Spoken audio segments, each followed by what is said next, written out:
The American TV and movie star Lee Marvin holds a distinct place in the category of well-known strong guys in Hollywood. However, this performer is far more complex than first meets the eye. It may surprise you to learn that he did this after winning an Oscar.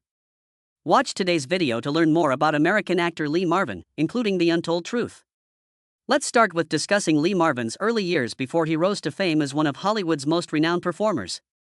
Lamont Waltman Marvin Jr. was born on February 24, 1924, in New York. His parents were fashion designer Courtney Washington and World War I soldier Lamont Waltman Marvin. His ADHD and dyslexia made education challenging for him, and he did not love playing the violin as a child. In spite of everything, he developed into a good young man. The future actor also spent his weekends as a teenager hunting bobwhite, deer, and wild turkeys. In the unexplored Everglades at the time, something he indulged in without restraint. Marvin then went to Manumet School, a Christian socialist boarding school in New York, in the 1930s. Later, he attended Peekskill Military Academy. Due to his bad behavior, vices, smoking, and fighting, he was ejected from a few additional schools during his adolescent years, making him a real handful. St. Leo College in St. Leo, Florida, was his final educational institution. Before a certain incident compelled him to alter his behavior and choose a different path in life. Marvin joined the United States Marine Corps on August 2, 1942, as one of the many men who heeded the call to duty as the Second World War began.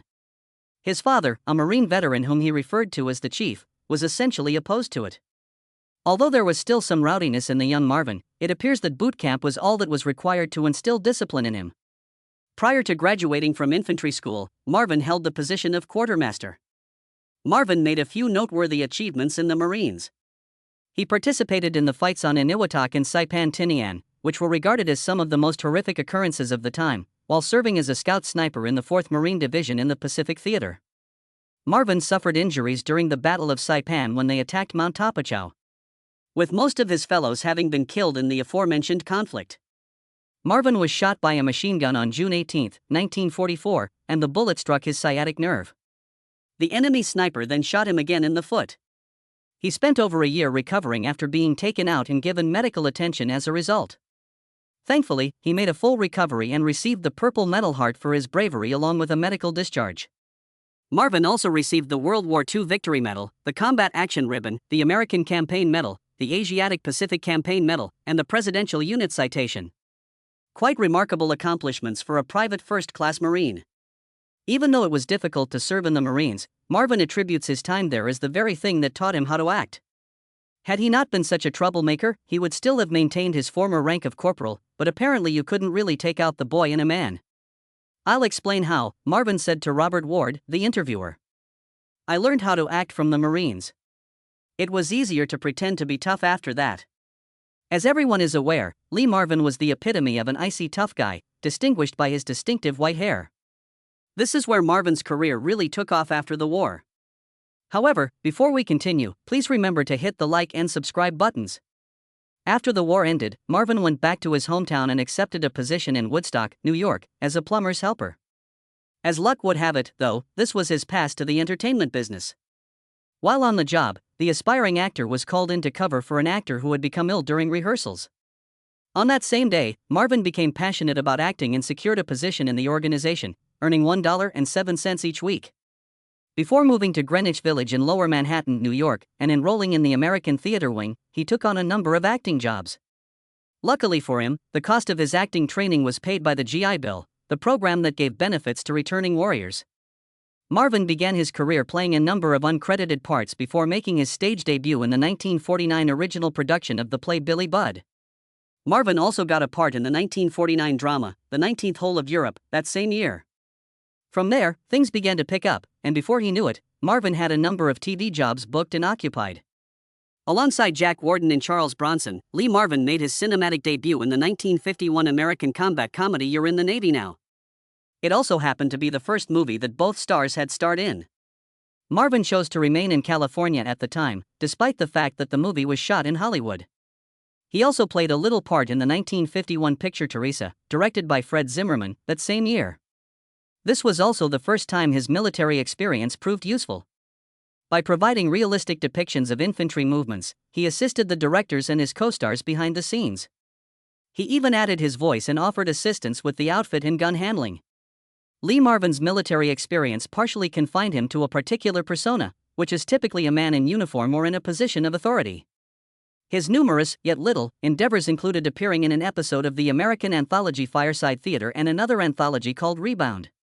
We're Not Married, The Duel at Silver Creek, Down Among the Sheltering Palms, Diplomatic Courier, and Hangman's Knot are some of his other earlier works.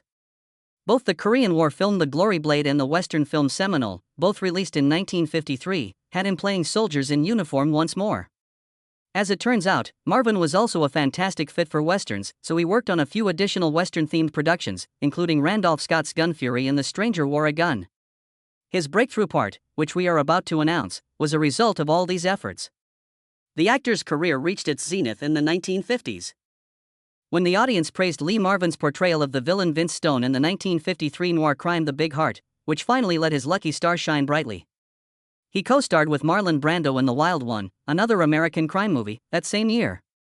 Chino, the leader of the motorcycle gang known as the Beatles, was portrayed by Lee Marvin. Marvin's success was indicated by these two well-received pictures, which paved the way for additional fruitful endeavors. Critics gave him high marks for his portrayal in the 1955 film Violent Saturday, pointing out that it gave the part a rich and multifaceted quality. In 1955, Marvin also had the opportunity to co-star with Frank Sinatra in the medical drama Not as a Stranger.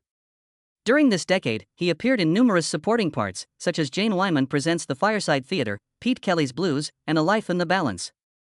However, if there's one show where Marvin landed the lead, it's M Squad, when he played tough Chicago officer Frank Ballinger.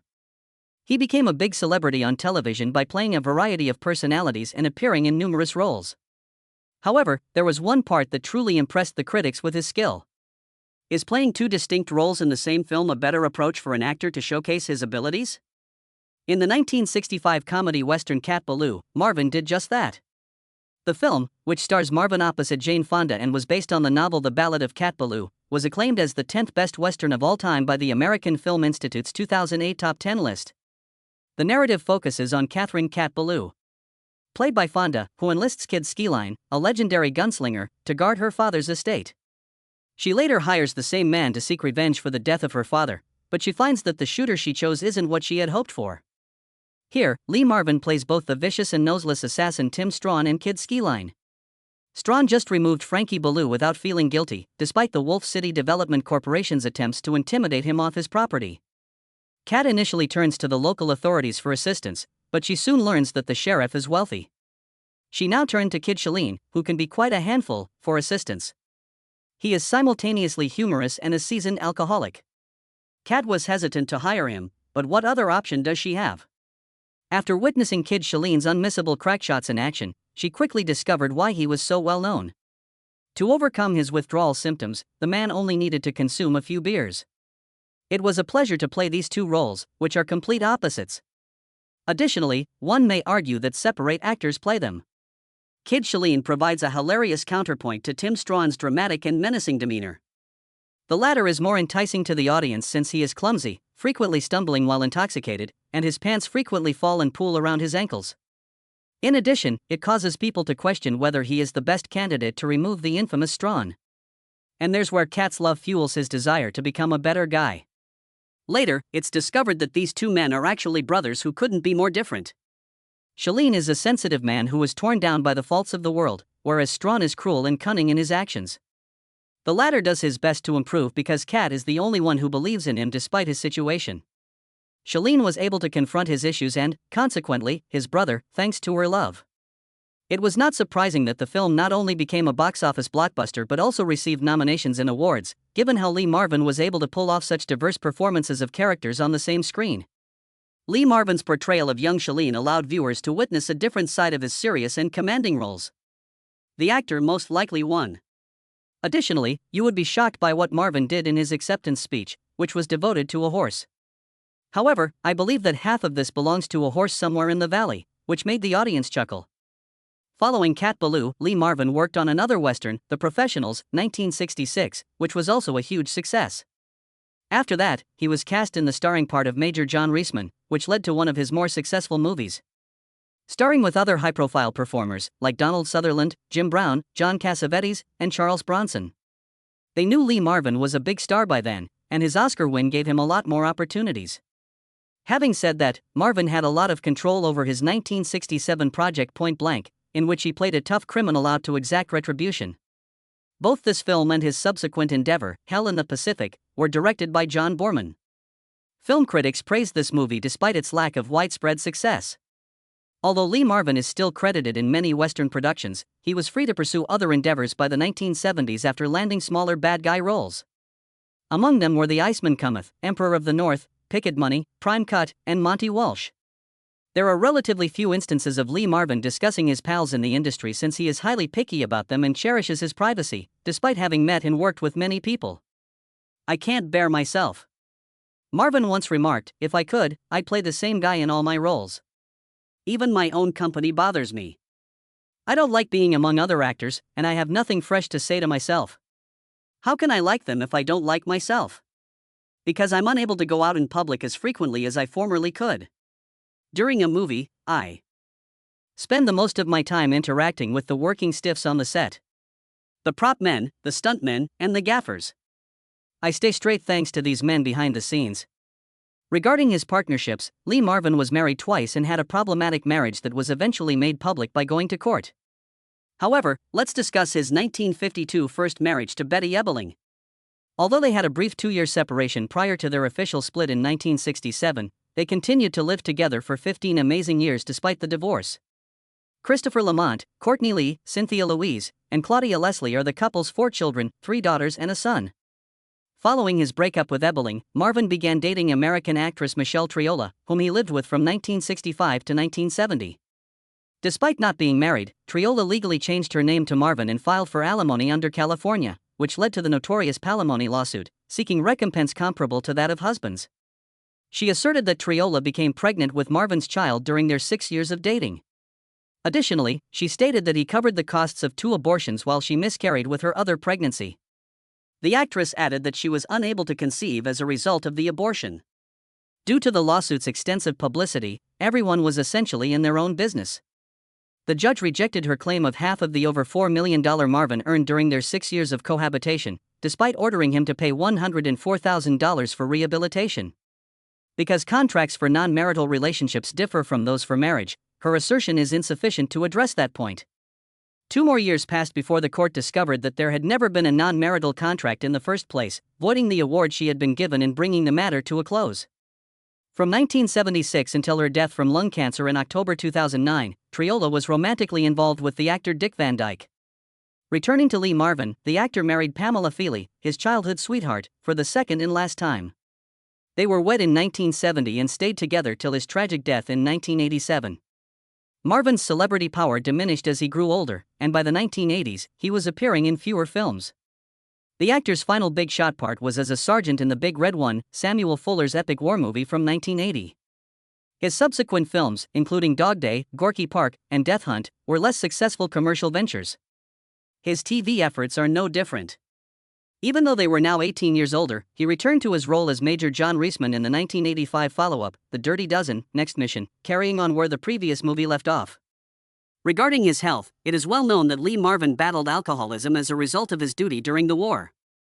His character, Major Reisman, was meant to drive a truck with Charles Bronson's character, Joseph Wadislaw, during the making of The Dirty Dozen. This was one of the most notorious stories regarding his sobriety issues throughout his life, and it ultimately led to his death. Lee Marvin was nowhere to be found on the site when production was ready to begin, so the crew located him at a pub and hauled him back to the scene, completely inebriated. The production team tried to sober him up by forcing him to drink coffee because they still needed to film the sequence. Before that, an enraged Bronson approached him and vowed to kill Marvin immediately. Fortunately, he refrained, and we were able to witness the masterpiece that is The Dirty Dozen. Let's return to the subject of his passing. On August 29, 1987, the actor passed away from a heart attack at the age of 63. Marvin experienced breathing difficulty due to a significant intestine rupture. He went into cardiac arrest when the doctors decided to give him steroids to help with his breathing. Marvin was hospitalized for over 2 weeks in December 1986 for a coccidioidomycosis-related ailment months before he passed away. Lee Marvin, who received full military honors at Arlington National Cemetery, was more proud of his service in the Marine Corps than his celebrity status. Nothing about him being an actor was mentioned. Marvin's headstone read, Lee Marvin, PFC, Marine Corps, World War II. Perhaps because he saw Hollywood for what it is: one day you're a big shot, and the next you're in the gutters. Lee Marvin didn't place as much value on his acting career as he did on serving his country. Ah, fame, Marvin once declared. You walk down Hollywood Boulevard and discover a heap of dog poop on the sidewalk where they placed your name on a star. Baby, that's the whole tale.